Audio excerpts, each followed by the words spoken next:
പ്രകാശൻ ചുനങ്ങാട് എഴുതിയ നോവൽ കഴുകൻ. ചിറകു തളർന്ന പക്ഷിയെപ്പോലെ പിതൃലോകത്തിൻ്റെ കൂറ്റൻ കവാടത്തിനു മുമ്പിൽ പകച്ചു നിൽക്കുകയായിരുന്നു ഇട്ടിച്ചിരിയുടെ ആത്മാവ്. അകത്തു കടക്കാനാവാതെ ഉഴന്നു നടക്കുന്ന ആത്മാക്കൾ വേറെയും ഉണ്ടായിരുന്നു അടഞ്ഞുകിടക്കുന്ന കവാടത്തിനിപ്പുറത്ത്.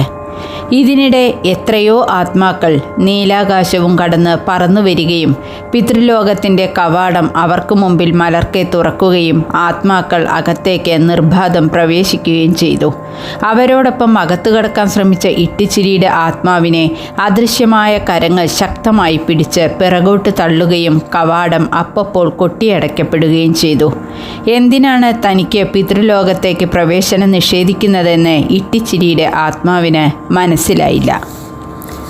പ്രകാശൻ ചുനങ്ങാടിൻ്റെ കഴുകൻ എന്ന നോവലിലെ 3-ാമത്തെ അധ്യായം. ഭാഗം 1, അധ്യായം 3. ശവം കയറ്റട്ടെ എന്ന് അധികാരിക്ക് പറയാൻ എളുപ്പം കഴിഞ്ഞു. എങ്ങനെ? ആഴമുള്ള കിണറാണ്. കൊക്കർണിയിലേക്ക് ഇറങ്ങാനുള്ള വെട്ടുകല്ലുകൾ ചുണ്ണാമ്പും മണലും കുഴച്ച് ഉറപ്പിച്ചിരിക്കുകയാണ്. താഴേക്ക് താഴെ വിട്ടുവിട്ട് ചിലപ്പോൾ ചവിട്ടിയ കല്ലടർന്ന് വെള്ളത്തിലേക്ക് ഉരുസി വീഴാനും മതി.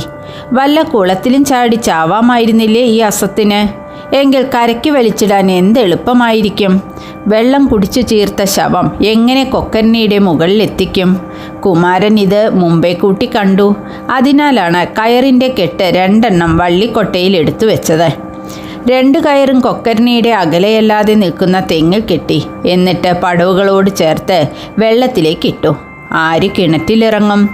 ദേഹബലം മാത്രം പോരാ, അപാരം മനക്കട്ടിയും വേണം. വെള്ളത്തിൽ പൊങ്ങിക്കിടക്കുന്ന ശവത്തിനെ മടക്കി ഒതുക്കി കൊട്ടയിലേക്ക് കയറ്റണം. കൊട്ടയുടെ ബലമുള്ള കൈവള്ളികളിൽ കയറ് കെട്ടണം. മുകളിൽ നിൽക്കുന്നവർ കൊട്ട വലിച്ചു കയറ്റുന്നേരം പടവുകളിൽ നിന്നുകൊണ്ട് തെങ്ങിൽ കെട്ടി താഴേക്ക് ഞാത്തിയിട്ട മറ്റേ കയറിൽ ഒരു കൈ കൊണ്ട് പിടിച്ചു നിന്ന് കൊട്ട താങ്ങിക്കൊടുക്കണം. ചെറുമക്കോളനിയിലെ കണ്ടനും കുപ്പാണ്ടിയും കൊക്കർണിയിലിറങ്ങാൻ തയ്യാറായി മുമ്പോട്ട് വന്നു. 2 മുളയന്മാരും കരുത്തന്മാരാണ്. നട്ടപ്പാതിര നേരത്ത് പറമ്പായ പറമ്പുകളിൽ കയറാനും തേങ്ങയും കായക്കൊലയും കക്കാനും ബിരുദന്മാരാണ് കണ്ടനും കുപ്പാണ്ടിയുമെന്ന് ദേശക്കാർക്കറിയാം. ചില്ലറ കളവുകൾ മാത്രം. അതിനാൽ അവരെ കള്ളന്മാരെന്ന് ആരും വിളിച്ചില്ല. പൂട്ട് കുത്തി തുറന്നും ഓടിളക്കി അകത്തു കടന്നും സ്വർണവും പണവും മോഷ്ടിക്കുന്നവരാണല്ലോ ശരിക്കുള്ള കള്ളന്മാർ. ദേശത്ത് ആർക്കെന്താപത്തുണ്ടായാലും കണ്ടനും കുപ്പാണ്ടിയും മുമ്പിലുണ്ടാവും. ശരീരം കൊണ്ട് ചെയ്യാവുന്ന സഹായങ്ങളൊക്കെ ചെയ്തു കൊടുക്കും. ഇക്കാരണം കൊണ്ട് 10 തേങ്ങയോ ഒരു കായക്കൊലയോ കളവ് പോയാലും പറമ്പുടമസ്ഥന്മാർ അത് കാര്യമാക്കാറില്ല. പ്രേതങ്ങളെയോ ബ്രഹ്മരക്ഷസിനെയോ എന്തിന് ഒടിയന്മാരെ പോലും പേടിയില്ലല്ലോ ഈ മുളയന്മാർക്ക്. പറമ്പിൻ്റെ വടക്കേ മൂലയ്ക്ക് തഴച്ചു പടർന്നു കിടക്കുന്ന പുല്ലാനിപ്പൊന്തയുടെ മറവിലേക്ക് കണ്ടനും കുപ്പാണ്ടിയും മാടി വിളിക്കപ്പെട്ടു. ഒരു കുപ്പി വാറ്റുചാരായവും മുട്ടിപ്പാനിയിൽ വെള്ളവും 2 ചില്ലു ഗ്ലാസും കുമാരൻ്റെ ഒത്താശയിൽ വരുത്തി വെച്ചിട്ടുണ്ട്. വേണ്ടത് വേണ്ടപ്പോൾ കുമാരൻ്റെ മനസ്സിൽ തോന്നും. അത് ശിവരാമമേനോൻ അറിയാം. 200 മില്ലി വീതം അകത്ത് ചെന്നപ്പോൾ മുളയന്മാർ ഉഷാറായി. വള്ളിക്കൊട്ട കൈത്തണ്ടയിൽ തൂക്കി കുപ്പാണ്ടി ആദ്യം പടവുകളിൽ ഇറങ്ങി. കണ്ടൻ പിന്നാലെ. കൊക്കർണിയുടെ പള്ളയ്ക്ക് വളർന്നു നിൽക്കുന്ന ബലമുള്ള പാഴ്ചെടികൾ അവർക്ക് തുണയായി. നിലയില്ലാത്ത വെള്ളമുണ്ട് കൊക്കർണിയിൽ. അടിയിൽ കല്ലോ പാറയോ തടയുന്നില്ല. കാലുകൊണ്ട് തുഴഞ്ഞ് അങ്ങനെ നിന്നു കണ്ടനും കുപ്പാണ്ടിയും. കൊക്കർണിയുടെ മുകളിൽ നിൽക്കുന്നവർ കൂവിയും വിളിച്ചും അവരെ പ്രോത്സാഹിപ്പിച്ചു. ശവം വെള്ളത്തിൽ മലർത്തിക്കിടത്തി. ചീർത്തു വികൃതമായിട്ടുണ്ടെങ്കിലും ആസകലം നീലം പാഞ്ഞിട്ടുണ്ടെങ്കിലും കണ്ടനും കുപ്പാണ്ടിയും അതാരുടെ ശവമാണെന്ന് തിരിച്ചറിഞ്ഞു.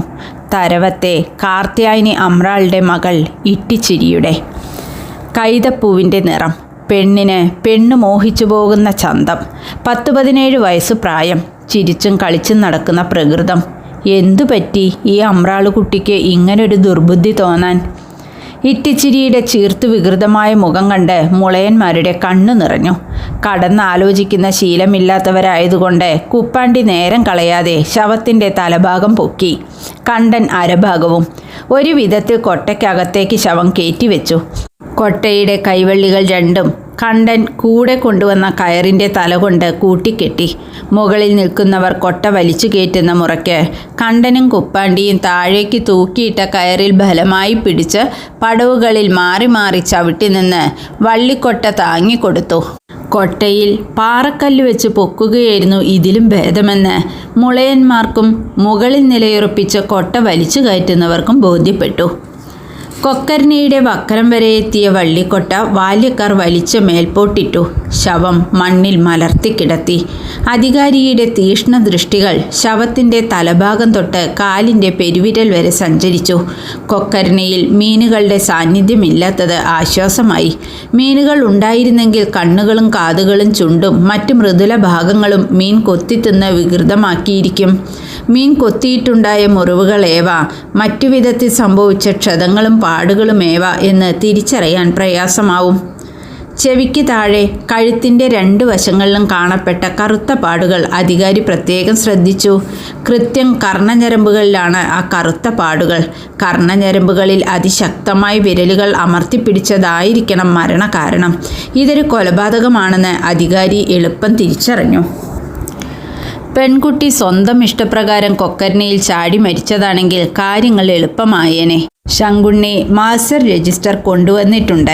ഇൻക്വസ്റ്റ് നടത്തി മാസ്റ്റർ തയ്യാറാക്കി അധികാരി ഒപ്പിടുകയേ വേണ്ടൂ.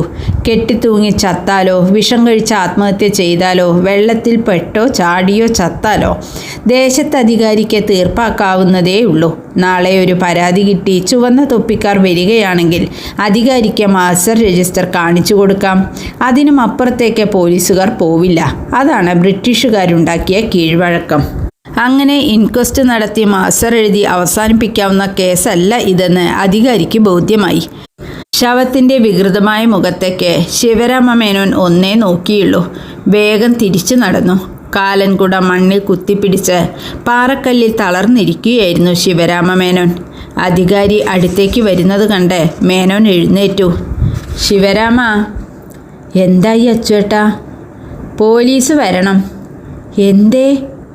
ഇത് കൊലയാണ്. കാൽച്ചുവട്ടിൽ ഇടിയും മിന്നലും ഒന്നിച്ചു വീണു പൊട്ടിയ പോലെ ശിവരാമ മേനോൻ സ്തംഭിച്ചു നിന്നു. സംശയിച്ചത് തന്നെ സംഭവിച്ചിരിക്കുന്നു. ഉള്ളിലിരുന്ന മറ്റേയാൾ അടക്കം പറയുന്നത് മേനോന് വ്യക്തമായി കേൾക്കാം.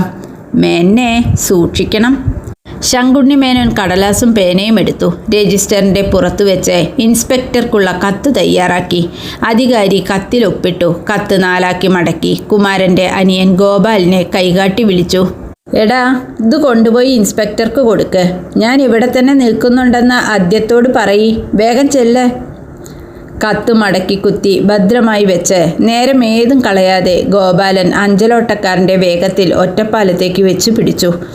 5 നാഴിക ദൂരം താണ്ടാൻ ഗോപാലിന് അരമണിക്കൂർ നേരം മതി. ഉടനെ ജീപ്പെടുത്ത് പുറപ്പെടുകയാണെങ്കിൽ ഉച്ചയ്ക്ക് മുമ്പേ ഇൻസ്പെക്ടർ സ്ഥലത്തെത്തും. പീടിക മുക്കിൽ വണ്ടി നിർത്തി ഒരു 10 മിനിറ്റിൻ്റെ നടത്തം.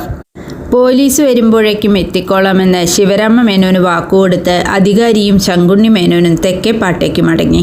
ചാത്തുക്കുട്ടി നായരെ പറമ്പിൽ തന്നെ നിർത്തി. ഞാനൊന്ന് വീട് വരെ പോയി വരാമെന്ന് പറഞ്ഞ് ശിവരാമ മേനോൻ എണീറ്റു. കുമാരാ, നീ ഇവിടെ തന്നെ വേണം. പോലീസ് വരുന്നത് കണ്ടാൽ ഒരു കൂക്ക്. ഞാൻ എത്തിക്കോളാം. ഭാഗം 1 അധ്യായം 4.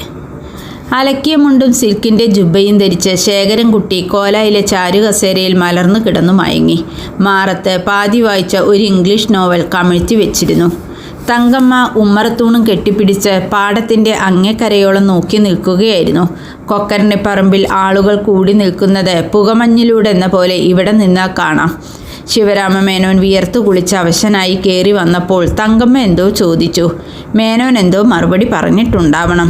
പോലീസ് എന്നു മാത്രം തങ്കമ്മ കേട്ടു. അച്ഛൻ വരുന്നത് കണ്ട് ശേഖരൻകുട്ടി കസേരയിൽ നിന്ന് എണീറ്റു. വായിച്ചു കൊണ്ടിരുന്ന പുസ്തകം മടക്കി അരത്തിണ്ണയിൽ വെച്ചു. അപ്പൂ. അച്ഛൻ്റെ വിളിക്ക് പതിവില്ലാത്ത കനമുണ്ടായിരുന്നു. മേനോൻ തളത്തിലേക്ക് കടന്നു. മുകളിലേക്കുള്ള കോണി തളത്തിൻ്റെ തെക്ക് പടിഞ്ഞാറെ കോണിലാണ്. വീണ്ടും അച്ഛൻ്റെ വിളി. എടാ, മുകളിലേക്ക് വാ. മേനോൻ കോണിപ്പടികൾ ചവിട്ടി കയറി തുടങ്ങിയിരുന്നു. അച്ഛൻ്റെ പിന്നാലെ അനുസരണയുള്ള മകനായി ശേഖരൻകുട്ടിയും പടികൾ കയറി ചെന്നു.